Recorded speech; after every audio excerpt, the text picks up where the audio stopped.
राणा सांगा जी का मुद्दा बहुत चर्चा में है। नहीं, दुर्भाग्यपूर्ण है साहब, भारत की संस्कृति नहीं है, ना कोई राजशाही की संस्कृति है। ये फिल्मों की संस्कृति जरूर हो सकती है, जी, पर वीर शिरोमणि महाराणा प्रताप और बापा रावल की नहीं संस्कृति है। नहीं है। जी, ये मेवाड़ की संस्कृति नहीं है। सादगी थी, बंदगी थी, सरलता थी।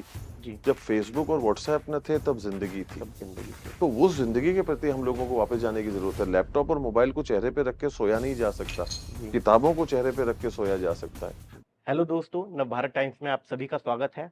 और आज हमारे साथ हैं एक ऐसी शख्सियत जिनके कंधों पे अब मेवाड़ की ज़िम्मेदारी है। वीर महाराणा प्रताप जी के वंशज डॉक्टर लक्ष्य राज सिंह जी।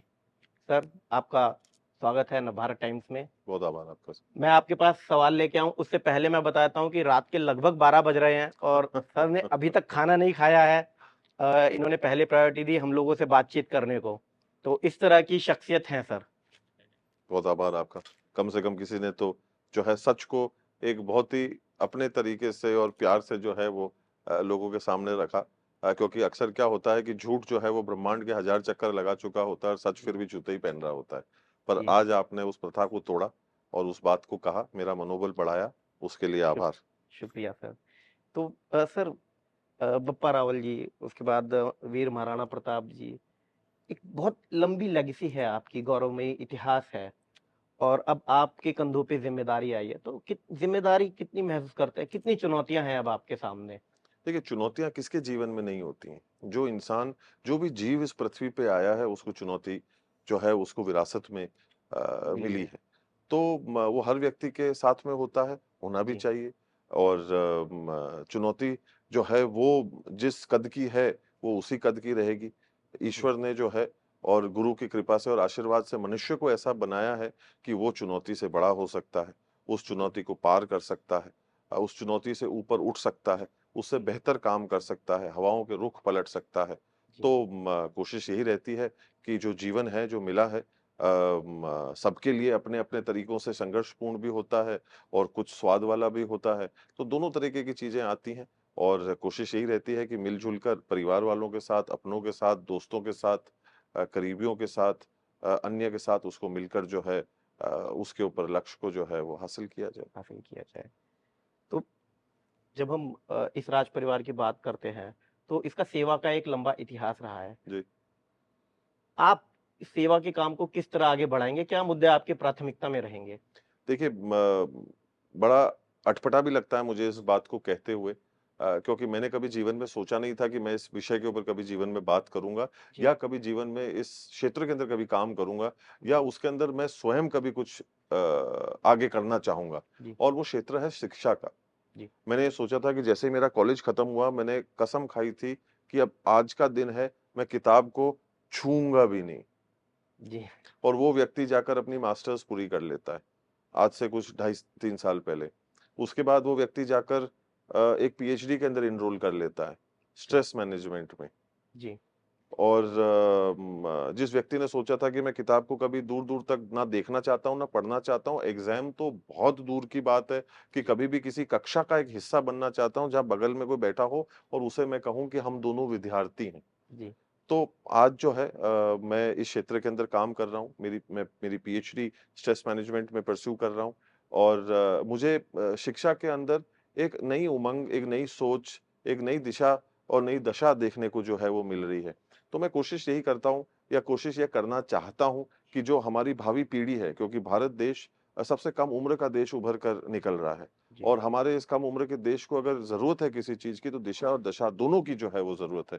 और वो हमारे को केवल और केवल शिक्षा के माध्यम से मिलेगी। तो उसके लिए क्या करना चाहिए, जिसके पहले कि हम पहले और किसी को ज्ञान बाँटें, हम स्वयं उस काम को करें।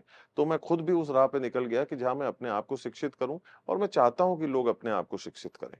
तो ये एक क्षेत्र ज़रूर रहेगा, जहाँ मैं आगे खूब काम करना चाहता हूँ। ये आपकी प्राथमिकता में रहेगा। जी, तो स्ट्रेस मैनेजमेंट में पीएचडी कर रहे हैं सर। जी। आजकल ये हालाँकि मैंने कभी किसी से चर्चा करी नहीं, अभी पहली बार जो है ये इतनी वार्ताओं में ये मसला जो जी, है, ये पहली बार निकला चलो हमें कुछ एक्सक्लूसिव मिल गया अपने इंटरव्यू के लिए। है।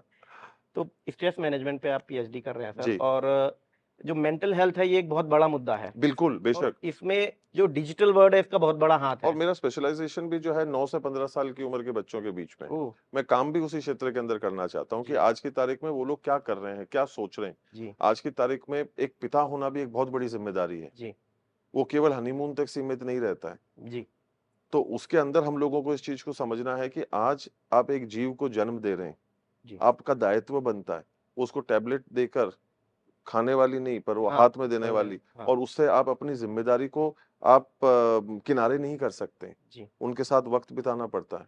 जी। एक दौर वो था जहाँ घड़ियाँ किसी के पास नहीं थी, पर वक़्त सब वक़्त सबके सबके पास पास था, था। आज घड़ियाँ सबके पास है, पर वक़्त किसी के वक़्त पास किसी नहीं के है। पास नहीं तो है। वो नहीं होना चाहिए। अगर बच्चे को कुछ चाहिए, तो वक़्त चाहिए, वो देना पड़ता है। जी, तो जब आप उस बच्चे को बना रहे हैं, तब आपको ये सोचना पड़ेगा कि मैं इसको वक़्त दूँगा।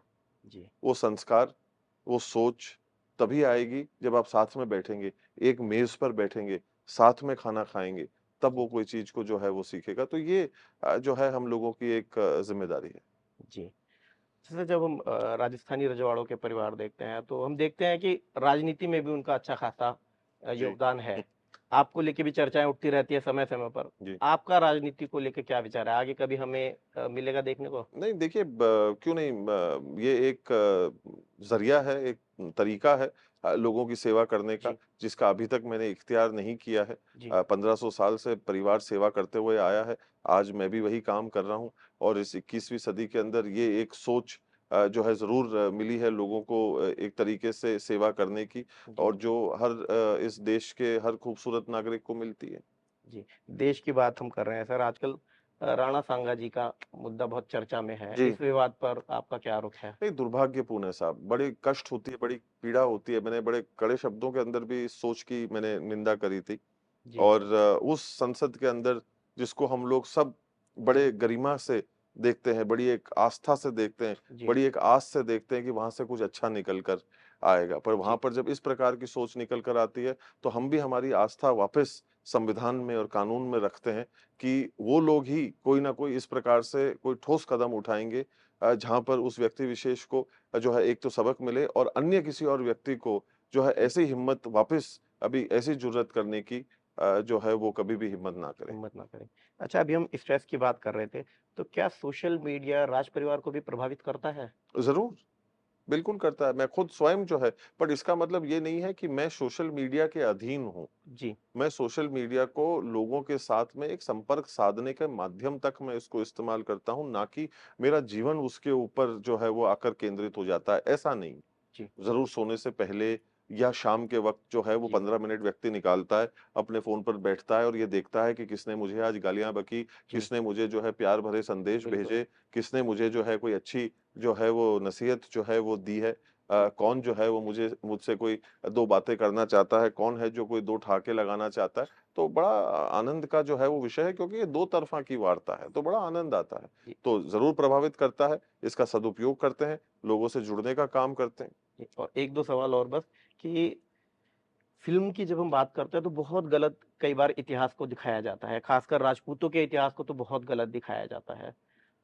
तो क्या कभी आपने सोचा है कि इस फ़ील्ड में उतर के सही इतिहास लोगों को बताया जाए किस तरीके से कई वेब सीरीज़ बनाने का, फ़िल्म बनाने का क्योंकि बहुत लोग बना रहे हैं। नहीं देखिए इसमें कोई शक की बात नहीं, कोई दो राय नहीं है कि ये एक बहुत ही पावरफुल मीडियम है। जी, पर मैं ये कहता हूँ कि ये विषय मनोरंजन के विषय नहीं है। जी, ये विषय शिक्षा के विषय हैं। तो जी, वापस मैं आपको आपके पहले सवाल की तरफ वापस ले जाऊँगा जी, कि इन सारी चीज़ों के ऊपर काम करने की ज़रूरत है। जी, क्योंकि सादगी थी, बंदगी थी, सरलता थी। जी, जब फ़ेसबुक और व्हाट्सऐप न थे तब ज़िंदगी थी। तब ज़िंदगी थी। तो उस ज़िंदगी के प्रति हम लोगों को वापस जाने की ज़रूरत है। लैपटॉप और मोबाइल को चेहरे पे रख के सोया नहीं जा सकता। जी, किताबों को चेहरे पे रख के सोया जा सकता है। जी, आज की तारीख में इस भावी पीढ़ी को अगर किसी चीज़ की आवश्यकता है, तो उन किताबों की जिसको आप सूंघ सकते हो, जी, क्योंकि उसका सबसे ज़्यादा आनंद मैंने लिया है। जी, क्योंकि उनको चेहरे पे ढक के सोने का सबसे ज़्यादा मीठा आनंद मैंने लिया है। जी। तो ब उतनी करीबियत मेरी किताबों के साथ में जो है वो रही है। रही है। तो आज की तारीख में जब हम इन विषयों के ऊपर बात करते हैं, तो जी, तर्क होना चाहिए। तर्क इससे होना चाहिए कि अरे मैंने जब वो फ़िल्म देखी थी उसमें ये बताया था कि आप तो बिल्कुल गलत बता रहे हैं, उस फ़िल्म में ये बताया आपको तो इतिहास मालूम ही नहीं। जी, और वो व्यक्ति कहे कि नहीं मैंने ये पुस्तक पढ़ी है और उस पुस्तक के अंदर ये चीज़ लिखी हुई है। जी, तब हम मानेंगे कि कहीं न कहीं हम लोग एक सही दिशा के अंदर जा रहे हैं। हम लोग कोई सही वार्ता की तरफ जा रहे हैं क्योंकि मतभेद होने चाहिए, मनभेद मनभेद नहीं नहीं। होने चाहिए। जी। और मेरा अंतिम सवाल सर वो इसलिए ताकि मुझे लगता है कि कई लोगों की शायद गलतफ़हमियाँ दूर हो जाएँगी जब हम लोग टीवी में देखते हैं या सुनते हैं कि महाराजा का लाइफ़स्टाइल ऐसा होता है कि खाने पे 56 भोग लगे होते हैं, इतनी लंबी टेबल होती है कि सर्विंग इधर से उधर हो रही होती है, इस तरह से पहनते हैं, इतनी मोटी पगड़ी, इतने हीरे जवाहरात। अभी हम लोग कुछ पत्रकार आपस में बात कर रहे थे कि मेरे को एक माइक ज़रूर नज़र आ रहा है। जी। अभी हाँ, हम लोग बात कर रहे थे कि अभी वो थाली आएगी और ऐसे उठा के वो लुटाते हैं, जी। क्योंकि हम लोगों ने टीवी में देखा है। जी। रियल लाइफ़स्टाइल कैसा होता है राज आपको परिवार कितना का? वक़्त हो गया है अभी? आज दिन भर से तो आप हमसे जी, शायद बिल्कुल। बिल्कुल सर, प्रताड़ित हो ही रहे हैं। आज हाँ। तो इसका मतलब ये बात तो तय हो ही गई कि आज दिन भर प्रताड़ित तो हुए आप। तो नहीं सर, आज ये तो मैं मान लूँ। आनंद आया, बहुत सारी चीज़ें ऐसी देखी। पर नहीं, मैं माफ़ी चाहता हूँ। जी, जी। देखिए, ये भारत की संस्कृति नहीं है, ना कोई राजशाही की संस्कृति है। ये फ़िल्मों की संस्कृति ज़रूर हो सकती है, जी, पर वीर शिरोमणि महाराणा प्रताप और बापा रावल की संस्कृति नहीं है। नहीं है ये। जी, ये मेवाड़ की संस्कृति नहीं है। जी, तो जो है वो हम लोगों को इस चीज़ को समझना चाहिए और ये एक अपने संस्कृति की कदर करने वाली भूमि है। जी, ये जो मिट्टी है देखिए आप अपन शूरवीरों की बात कर रहे हैं। ये इतिहास वो इतिहास है, ये स्थान वो स्थान है, ये जगह वो जगह है, जहाँ केवल मनुष्यों ने ही नहीं अपना नाम सुनहरे अक्षरों के अंदर लिखवाया है। आज की ठीक है। तारीख में हम लोग वीर शिरोमणि महाराणा प्रताप पर गर्व करते हैं। आप एक भारतीय होने के नाते उनका रक्त मेरे जो है वो रगों में बहता है। जी, पर वीर शिरोमणि महाराणा प्रताप जो है वो किस पे गर्व करते थे? चेतक। और मैं अगर आपसे ये पूछूँ कि किसी और अन्य जगह के जो है वो सवार का नाम बताइए तो शायद आपकी ज़बान लड़खड़ाएगी। बिल्कुल, बिल्कुल। आपको कोई नाम नाम आएगा याद नहीं। नहीं आएगा। ये मेवाड़ की ताकत है कि पुरखों की आन निभाना ही मेवाड़ भूमि की पूंजी है। ये वो धरती है जहाँ चेतक की टापें गूंजी हैं।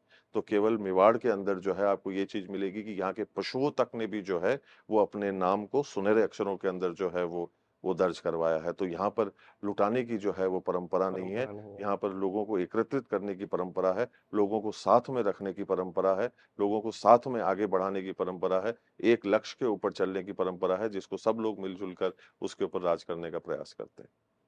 जी, तो ये थे डॉक्टर लक्ष्य राज सिंह जी। इंटरव्यू आपके सामने है और कैसी शख्सियत है, ये तो आप समझ ही गए होंगे। और हमारी तरफ से नभा टाइम्स की तरफ से आज के लिए बहुत-बहुत बधाई सर आपके गद्दी उत्सव के लिए। बहुत आभार आपका। बहुत-बहुत आप पधारे, नमस्कार। आपने समय दिया, इस सोच को लोगों तक बाँटा, उसके लिए बहुत-बहुत आभार आपका। नमस्कार।